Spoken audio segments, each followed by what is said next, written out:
I think part of the reason we survived is that we don't take any shit from anybody. We wanted to be our own persons, do our own thinking, and make our own decisions, and a lot of times it cost us.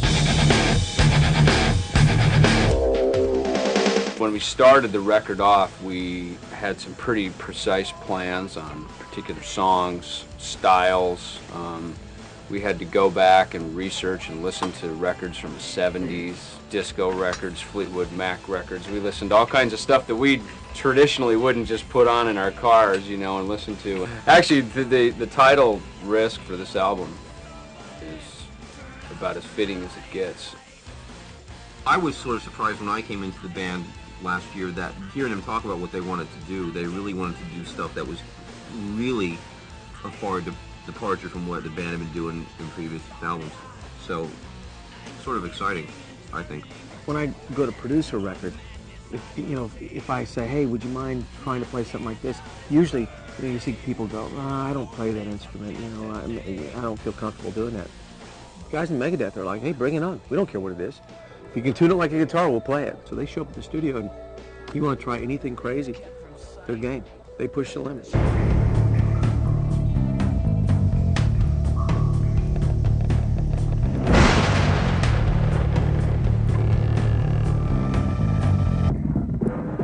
Right now, you see the majority of the metal bands went the way of death and black metal and doing the rah, rah, and it sounds like the Cookie Monster's their front man.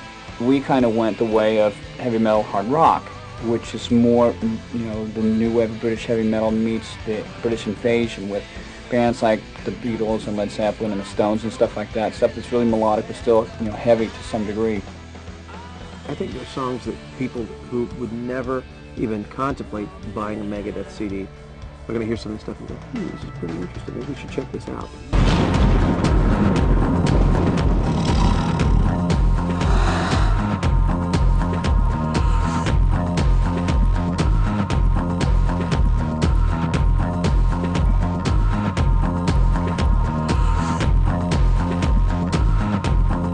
I appreciate being able to put a very unrealistic, ironic twist onto words, because neology is something that, for me, is inspiring. Getting another way to get a point across without it being so obvious. When I stepped in, we started an idea that Dave was going to be a singer now, and the process was, it was interesting. It wasn't. I can't say it wasn't painful at all.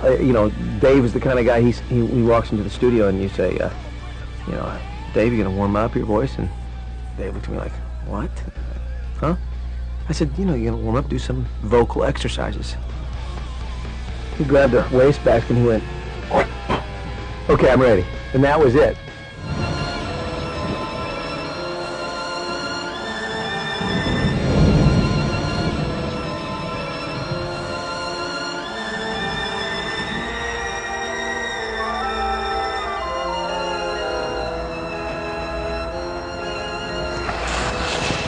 I think anytime any artist makes an album and tries to sell it and goes on tour and tries to sell tickets, that's a risk, because the music business is always changing, and it's very, very fickle business.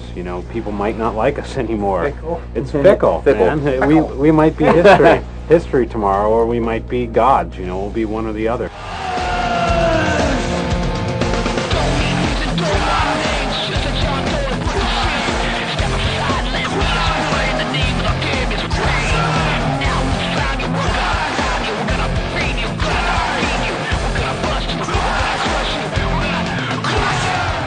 I see them as a band that just continues to push boundaries. Will not be defined by a label. They're one of the only bands that have survived in the last 10 years. I mean, from the 80s. They initially started in the 80s, and all the bands on the VH1, where are they now? Show, not Megadeth.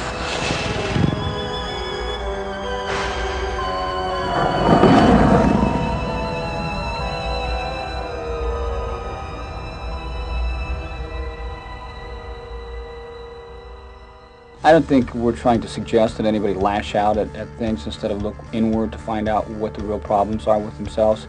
It's so easy to blame your parents and to blame society and to blame somebody for your own inability to cope with things. The only thing that we would appreciate our fans getting from the music is that, become proactive and not reactive.